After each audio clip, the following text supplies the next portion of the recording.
Hello everyone, welcome back to the channel, and yes, you are right. You are not mistaken, you're not going crazy. It's 2 videos in 1 day, yeah? You can't thank me enough. Yeah, you can't thank me enough. Well, I mean, just give me a bit of likes and shares and subscribes, all of that sort of stuff.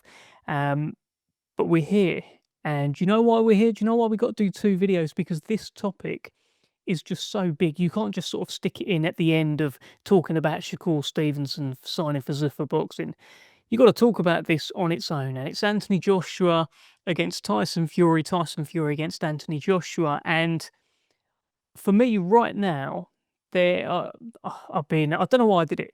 I don't know why I did it. I don't know why I ended up sort of swinging away with boxing Twitter yesterday, just getting on there, replying to almost everyone and debating. And look, it's a healthy debate is good. And there's a few things kind of being debated at the moment. Obviously, there's the whole start time, the potential of the fight being staged in the UK, but at a time to suit an American audience. Now, this has caused uproar with hardcore boxing fans saying things like this is the biggest fight for Britain. It's 2 Brits that we have invested in over the years, paid pay-per-view, gone to see them, etc., etc. Why on earth would the fight not be on at a prime time British time? Now, I'm not saying it shouldn't be. I'm not saying, oh, do you know what would be a good time to put this fight on if it's in the UK? How about 2 o'clock in the morning?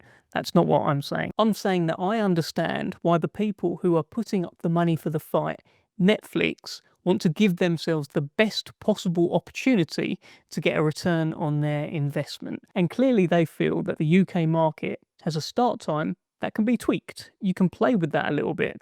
And if you play with that, that's where you give yourself a better chance of hitting the American market. And it's with the help of the American market that Netflix have a chance of hitting some bigger numbers. And I'm seeing a lot of chat out there saying the Americans don't care about this fight. Why do they care if it's on in the afternoon or if it's on in the evening? That it's 2 British fighters.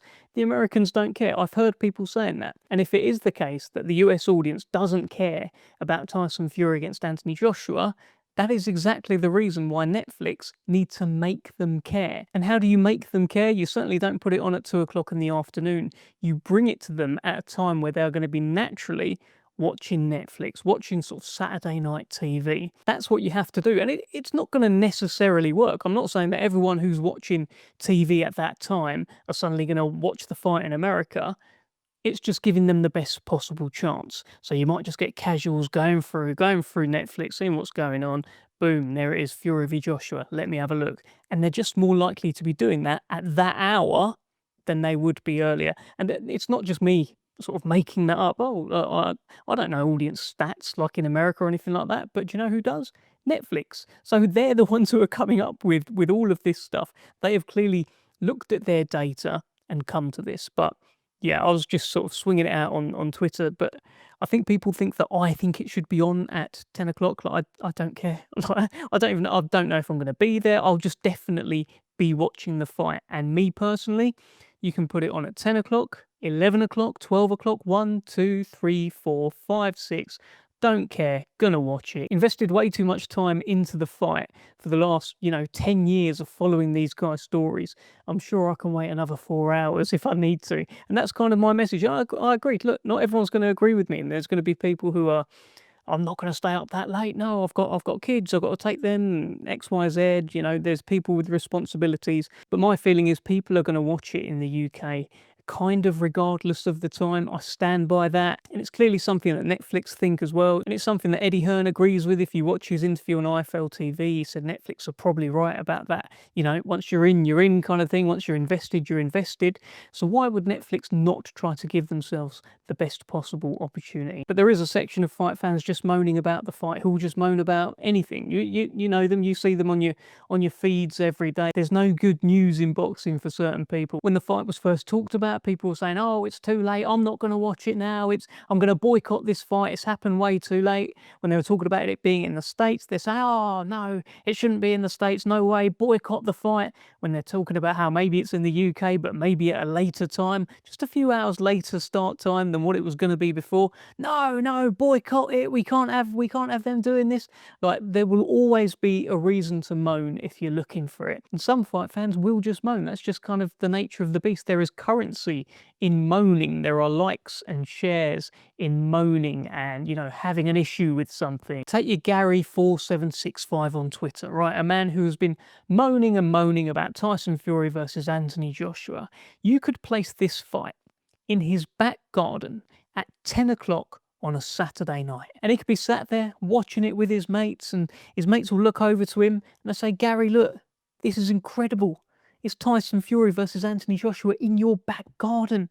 How do you feel? And Gary will sit there and he'll go, what about my grass? What about my grass under that ring? When's it going to grow back? What sort of damage has happened to my grass? That is what we're dealing with here. There will always be a reason to moan, and some fight fans will always find it. The other thing is, again, maybe an unpopular opinion.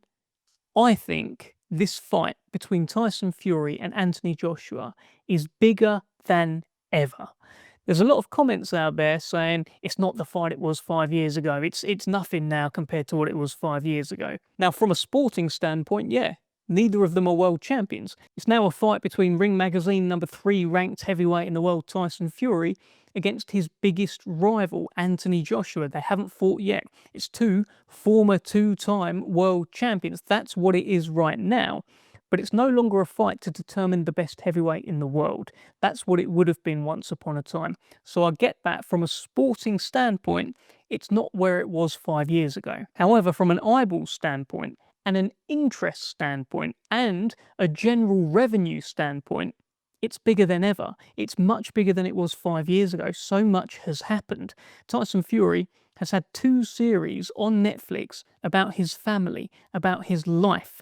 Paris Fury has become a star. Big John Fury is a bigger star than ever as well. The whole kind of Fury name, Tommy Fury as well, he's a much bigger star.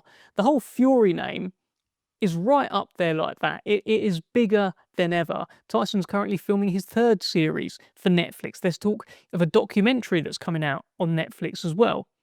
Anthony Joshua has now boxed in America for the 2nd time, this time reintroduced himself to that American market by knocking out Jake Paul, who is a megastar, not just in America, but around the world. And not only did he knock him out, he did it in brutal fashion in front of a huge audience in America, on American time, and suddenly he's got this whole new fan base of American women or women around the world who are looking at him for the first time thinking, who is that? All of this has happened in the last 5 years. And not just that, it's also about Netflix. They are a player in the space. They have millions upon millions of subscribers worldwide. I think it's something like 360 million. It's a crazy number. In the UK, they've got nearly 20 million subscribers. Along with YouTube and Amazon Prime, it's almost become like a modern equivalent to what terrestrial TV used to be back in the day when everyone just had sort of 4 channels. Everyone's got Netflix now. Everyone's got Netflix. And if they haven't got it, they're a couple of buttons away from it. And more often than not, the smart TV remote controls, they have a Netflix button on there.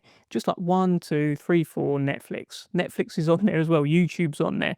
It's part of the mix. Now, Netflix being a player in boxing is a huge addition to this and increases the reach of the fight compared to what it was 5 years ago. I just think it's bigger.